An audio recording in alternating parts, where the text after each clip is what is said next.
অনেক কাজ করে, খারাপ কাজ করে।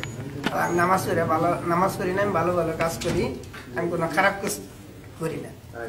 এটা হলো আমার আচ্ছা। কিছু মানুষ এরকম বলে যে ভাই অমুক তো নামাজ পড়ে কিন্তু ও আবার এতগুলা খারাপ কাজ করে, আর আমি নামাজ পড়ি না তাও ভালো কাজ করি।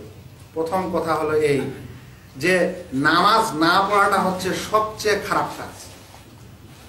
কোনটা বেশি খারাপ কাজ? অন্য যেগুলো সে খারাপ কাজ করছে, হয়তো সে মিথ্যা বলেছে বা কাউকে ঠকিয়েছে নামাজ পড়ার পরেও, ওর ওই ঠকাটা, মিথ্যা বলাটা বা কারোর সঙ্গে তর্ক বিতর্ক ঝগড়া করাটার চাইতে জঘন্য হলো এই নামাজ ছাড়া। তাই ওর মন বলছে বা ওর মাথা বলছে যে ওই নামাজি মানুষ খারাপ কাজ করছে আর আমি বেনামাজি হওয়ার পর ভালো করছি, তো আমি বেশি ভালো না। এটা সবচাইতে ভুল। শয়তান ওকে আরো ধোঁকা দিচ্ছে, কারণ নামাজ ছাড়াই হচ্ছে সবচাইতে বড় জঘন্য কাজ।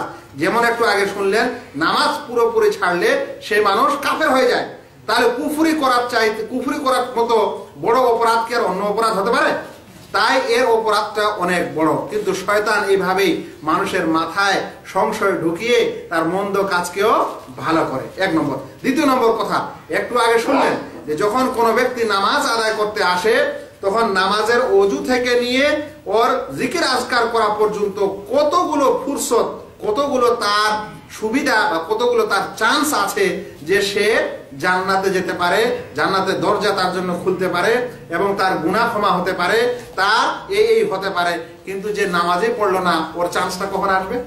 তাই নামাজি হওয়ার পর কোনো মানুষের ভুল ত্রুটি হলে ওটা ক্ষমা হওয়ার সম্ভাবনা আছে, আর যে নামাজই পড়ে না আর ওর ভুল ত্রুটি হয়, ওটা ক্ষমা হওয়ার সম্ভাবনা কখন হবে? তৃতীয় কথা যে আমি ওর চাইতেও ভালো মন্দ নিজে যাচাই বাছাই করার এই অধিকার কে কাকে দিল? একজন মানুষ আমি ওই নামাজি মানুষের চাইতে ভালো, এই দাবিটা করার অধিকার কে দিল? নিজের মাথা হিসাবে কেউ যদি কোনো জিনিসটাকে ভালো বলে আর মন্দ বলে, শরীয়তে ওটা ভালো মন্দ দেখা হবে না। ইসলামী বিধানে যে ভালো সে ভালো। সেই কারণে যে নামাজ পরিত্যাগকারী সে ওই সকল কাজের চাইতে বেশি অপরাধী এবং বেশি মন্দ মানুষ, আর শয়তান তাকে এরকম ধোঁকা দিচ্ছে, আর এইভাবে সে নামাজ পরিত্যাগ করে যাচ্ছে আর ভাবছে আমি ভালো কাজ করছি।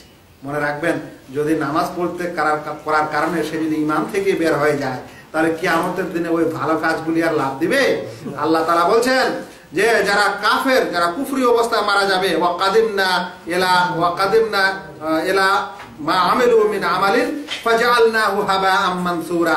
ওই সকল লোকের, মানে যারা কাফের, তাদের আমলের কাছে আমি আসবো, সৎকর্মগুলিকে ধুলিকণার মতো উড়িয়ে দিব। তাহলে যে মানুষ নামাজ পরিত্যাগ করার পর বলছে আমি অনেক ভালো কাজ করেছি, ধুলিকণার মতো উড়ে যাবে, কিয়ামতের দিনে কোনোই লাভ দিবে না, এই মানুষ বড়ই ধোঁকায় আছে। এখান থেকে প্রশ্ন